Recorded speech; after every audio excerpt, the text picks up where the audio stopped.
Hi everyone, good morning. सकाळी सकाळी cleaning करताना दिसते. त्याचं कारणही तसं आहे की सकाळी जेव्हा मी ईशानचा टिफिन बनवत होती, तर त्याच वेळेस लाईट गेली आणि समजलं की आज दिवसभर लाईट नसणार. बापरे! मी तर शॉकच झाले की आता कशी कामं करणार. कामं सर्व काही पेंडिंग होती. फक्त आता मी इशूचं आवरून दिलं होतं. लाईट नव्हती तरी सुद्धा म्हटलं चला आता त्याचं तर आवरून द्यावं लागेल म्हणून फक्त बटाट्याची चकल्या आणि भाजी बनवली. त्याला स्कूलला सोडून आले. आणि नंतरनं मी आता कसं कामं करणार? पण लाईट गेली म्हणून आपली कामं थांबत नाही, तर ती करावीच लागतात. मग काय गॅसवरती मी पाणी ठेवलं होतं गरम करण्यासाठी आणि मग हे क्लिनिंगचं काम आता हाती घेतलं होतं. बरेच दिवस झाले टिपॉयच्या इथली माझी क्लिनिंग बाकीच होती म्हणून म्हटलं चला थोडंसं हे डस्टिंग वगैरे करून घेऊयाच आणि आपलं पाणी तापतंय तेही काम होतंय आणि इकडं हे क्लीन वगैरे करण्याचं सुद्धा काम होतं. म्हटलं आज हॉलमधल्या बऱ्यापैकी जरा गोष्टींना आपण क्लीनच करून घेऊयात म्हणून मग आता ह्या कॉर्नरपासून मी सुरुवात केली होती. पहिल्यांदा तर छान असा झाडू वगैरे मारून घेतला, जे काही डस्ट वगैरे होती ती क्लीन केली. एका छोट्याशा फडक्याने म्हटलं चला हे थोडंसं व्यवस्थित असं क्लीन करून घेऊया म्हणून टिपॉय वगैरे क्लीन करायला मी लगेचच सुरुवात केली. आपण कितीही क्लिनिंग केलं तरी आता रोड साईडलाच माझा फ्लॅट आहे, त्यामुळं बऱ्यापैकी डस्ट येतच असते. रोजही क्लीन केलं ना तरी तरी ह्या टिपॉयवरती बरोबर असा थर दिसतोच. तर ह्या गोष्टी आपल्याला रोजच्याच कराव्या लागत असतात, पण थोडंसं ह्या कोपऱ्यात आहे ना दुर्लक्षच होऊन जातं. रोज म्हणजे तितक्या क्लीन होत नाहीत गोष्टी, पण आज वेळ होता म्हणून मग लगेचच क्लिनिंगसाठी स्टार्ट केलं होतं. हे बांबू प्लांट आहे ना, तर त्यातलं सुद्धा म्हटलं पाणी चेंज करून घेऊया, कारण की खूप थोडंसं पाणी राहिलं होतं आणि मी तुम्हाला सांगितलंच की ज्यावेळेस मी हे किचनमध्ये ठेवलं होतं ना, खरंच त्या कॉर्नर वरती तर खूप भारी दिसत होतं. पण प्रॉब्लेम असा झाला होता की त्यातला एक बांबूचं म्हणजे जे काय आहे ना ते खराब होत चाललं होतं. आता मात्र मी जेव्हा त्याला हॉलमध्ये शिफ्ट केलंय ना, तर ते खूप छान राहिलंय किंवा मस्त असं त्याला मला असं वाटतंय थोडंफार हवा खेळती वगैरे पाहिजे असते आणि जसं की तुम्हाला मी सांगितलं की एकदम थोडंसं कॉम्पॅक्ट आहे माझं किचन. तिथे इतकी हवा खेळती अशी नाहीये आणि एक विंडो जी आहे किचनची ती जर ओपन केली तर बऱ्यापैकी म्हणजे मंकीज वगैरे येतात, तर थोडा मंकींचा प्रॉब्लेम असल्यामुळे ती विंडो काही जास्त ओपन ठेवली जात नाही. म्हणूनच थोडीशी हवा वगैरे खेळती किंवा व्हेंटिलेशन म्हणा कमी असल्यामुळं ते प्लांट काही तिथं माझं व्यवस्थित असं झालं नव्हतं. आता त्यानंतरनं डायरेक्टच मी शूट करायला घेतलं आहे. ते 3 वाजता हे जे छोटंसं डेकोरेशन करतीये ते.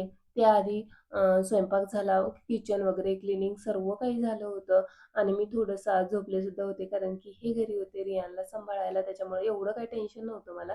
म्हणूनच म्हटलं चला आता थोडंसं आराम सुद्धा करूया. तर मीही झोपले, रिऊ सुद्धा झोपला होता आज आणि त्यानंतरनं उठल्यानंतरनं मग मी हे डेकोरेशन स्टार्ट करायला घेतलं होतं.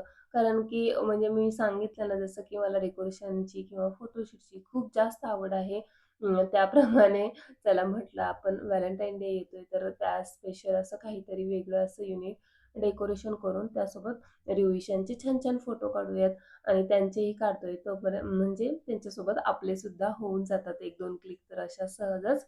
म्हणून मग मी हे डेकोरेशन करायला स्टार्ट केलं होतं. जास्त काही नाही, जस्ट हे पेपरचं बॅकड्रॉप असणार होतं आणि त्याच्यावरती मग आम्ही थोडंसं फोटोशूट करणार होतो. याआधीही असं फोटोशूट मी रिव्हचं केलेलं होतं, पण ते व्हॅलेंटाईन डे स्पेशल नसून सहज सिंपल असंच होतं.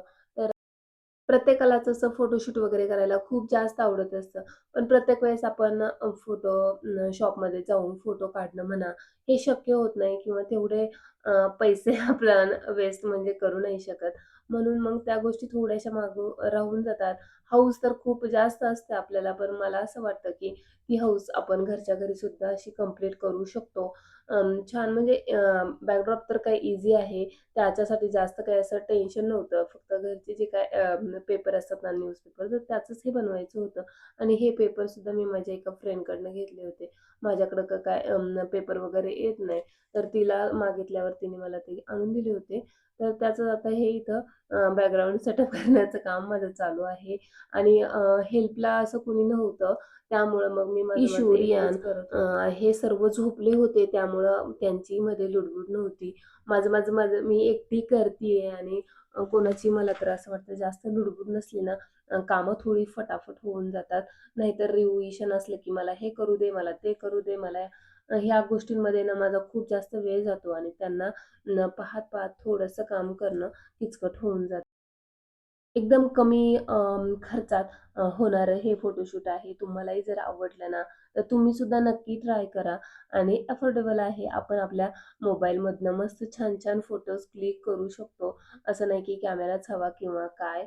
पण खरंच खूप छान आहे. मला आवडतं आणि गेले 5-6 दिवस झाले करायचं असं चालू होतं, पण त्याचा काही मुहूर्त लागत नाही. जेव्हा मुलांची स्कूल वगैरे स्टार्ट असते ना, वीकडेजमध्ये बिलकुलही पॉसिबल होत नाही. क्लासेस नंतर स्कूल झालं की लगेचच क्लासेस पण असतात आणि रिऊला सुद्धा खेळायचं वगैरे असतं आणि मग त्याचंही इतकं काही नसतं की तो करून देईल किंवा काय तसं त्याने दिलं असतं असं काही नाही. पण मग ईशान राहिला नसता. ईशानला थोडंसं हेक्टिक असतं कारण की त्याचं स्कूल, त्यानंतरनं क्लास आणि मग खेळणं यामध्ये बराच वेळ चालला जातो आणि मग त्या गोष्टी होणाऱ्या नसतात. म्हणून मी आज थोडा सुट्टीचा दिवस होता आणि ह्यांचीही सुट्टी होती म्हणून म्हटलं चला आज करूयात. कुठं बाहेर पण नाही जायचं. मग ह्या गोष्टी पटकन होऊन जातील. आता हे व्हॅलेंटाईन डे स्पेशल मी फोटोशूट करतीये. तर म्हणूनच आहे ना, हे जे काय आहे ना love, hug, sweet, cute, I love you असे हे जे शब्द आहेत, तर ते मी तिथं लिहितीये पेपरवरती एका रेड अशा कलरने. तर ह्या सर्व गोष्टी इथं माझ्या चालू आहेत आणि फटाफट रियू आणि ईशान उठण्याच्या अगोदर मला हे पटकन आटपून घ्यायचं होतं. जेणेकरून मग ते मला मध्ये-मध्ये डिस्टर्ब करणार नाहीत आणि माझंही पटापट काम होऊन जाईल. तर त्याचीच माझी आता गडबड सुरू आहे, की जेवढं फास्ट होता होईल ना, तेवढं मी ते फास्ट करते. आता हे फायनल डेकोरेशन अशा पद्धतीने आहे. तुम्ही पाहू शकता. तर हे एक माझं फायनल एक कॉर्नर मी रेडी केलेला आहे आणि त्यानंतरनं हा जो तुम्हाला राउंड शेपमध्ये दिसतोय ना, हा डब्बा आहे. तर त्यालाच मी पेपर रॅप केलेला आहे, जेणेकरून रिव्ह्यू इथे मस्त असं बसू शकतो आणि छान असं हे बॅकड्रॉप फोटोशूटसाठी आता रेडी झालेलं आहे. व्हॅलेंटाईन डे स्पेशल आहे, तर थोडंसं हार्ट शेपचं काहीतरी हवं म्हणून मग मी ज्या बॉटलचं पार्सल माझं आलं ना, त्यावेळेस तुम्हाला हे अजून एक पार्सल मी दाखवलं नव्हतं. ते पार्सल हेच आहे, की हे फोटोशूटसाठी मी हार्ट शेपचे बलून मागवलेले होते आणि आता तेच मी इथं फुगवण्याचं काम माझं इथं स्टार्ट झालं होतं. आता मात्र रिओ उठला होता आणि तो इतक्यात येईलच कारण की त्याची चुळबुळ तिकडे सुरू होती. आवाज मला आलेला होता आणि तो आल्यानंतर ना मग त्याचा तो धिंगाणा असतो ना, तर तो काही वेगळाच असतो. मग प्रत्येक गोष्ट त्याला सुद्धा करायची असते. "मम्मा मला हे करू दे, मम्मा मला ते करू दे." असं त्याचं स्टार्ट होऊन जातं आणि मध्ये-मध्ये मग खूप जास्त वेळखाऊ गोष्टी मला वाटतात. आणि जे काम माझं थोड्याच वेळामध्ये होणार असतं ना, तर त्यासाठी खूप जास्त वेळसुद्धा लागून जातो.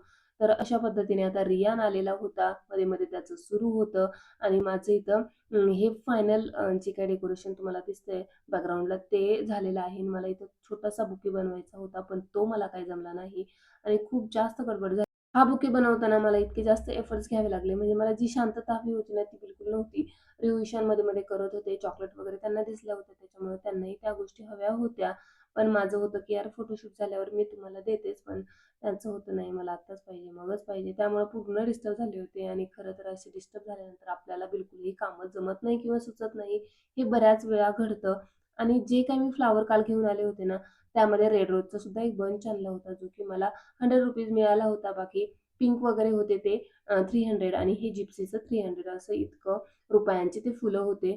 तर म्हटलं चला ते रेड रोजचा एक छोटूसं बंच बनवूयात. पण तो फुलं इतके ते सुकून गेले होते ना, ते बिलकुलही फ्रेश असे नव्हते आणि बिलकुल असे स्ट्रेट सुद्धा राहत नव्हते. तर माझा प्रयत्न चालू होता, की पॉसिबल होईल तेवढं मी त्याला व्यवस्थित असं ठेवून देईल. त्यानंतर आता माझा इथे चॉकलेटचं बुके एक बनवायचा हाही प्लॅन होता, तर तोही सक्सेसफुल झालेला नाही. कारण की जे फोम होतं ना, त्याला सुद्धा हे म्हणजे फोम असं काही नव्हतं मी आणलेलं, कारण की ते सुद्धा खूप जास्त महाग होतं आणि खूप जास्त खर्च नको करायला बाबा ह्या फोटोशूटवरती. म्हणून म्हटलं चला आपल्याकडं घरी जे आहे ज्याला काय म्हणतात ते पुठ्ठ्यासारखं असं होतं, जे की माझ्या ज्या काचेच्या बॉटल आल्या ना ऑनलाईन, तर त्याचंच होतं. थर्मोकॉल सुद्धा नव्हते, वेगळाच प्रकार होता. तर तेच मी इथं यूज करत होते. त्यालाच यूज करून करण्याचा प्रयत्न करत होते. पण त्या चॉकलेटचं वजन त्याला ते कॅरी करत नव्हतं. म्हणून तोही प्लॅन माझा परत एकदा मग मी छोटे-छोटे बुके बनवायचे ठरवले आणि बाकी हे जे पिंक वगैरे फ्लॉवर आणले होते ना, तर ते त्यामध्ये ॲड करूया असं काही. पण ते वजन बिलकुलही कॅरी होत नव्हतं. एकदम म्हणजे पडून वगैरे जाईल म्हणून म्हटलं नाही नको छोटे-छोटे बुके बनवूयात. तोही प्लॅन माझा अनसक्सेसफुल झाला आहे. रिव्हिजन नंतरनं बराच गोंधळ झाला आणि ह्या गोष्टी काही माझ्या व्यवस्थित अशा झालेल्या नाहीयेत.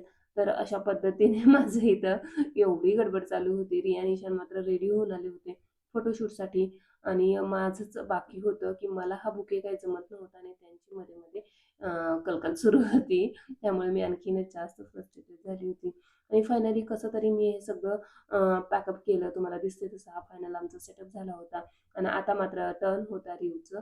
पहिल्यांदा फोटोशूट करायचं म्हणूनच मग मी इथं त्याला उभं केलं आणि फोटोशूट वगैरे केलं. त्यानंतरनं आमचंही फोटोशूट झालं. फॅमिली फोटो म्हणजे असं काही कोणी काढायला नव्हतं, पण स्टँडला कॅमेरा लावून वगैरे मी ते केलं होतं, जसं मला होता होईल किंवा करता येईल तसं.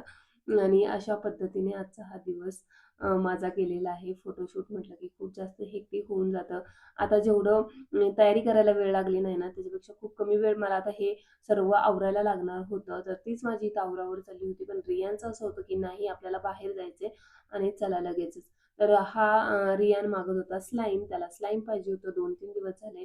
त्याच्या फ्रेंडकडे त्याने पाहिलं तेव्हापासून त्याचं होतं की नाही मला स्लाईम पाहिजे म्हणून. तर तेच मी त्याला सांगते असं यांना की असं ते ओढतात वगैरे ते काहीतरी स्लाईमचे शेप वगैरे बनवतात.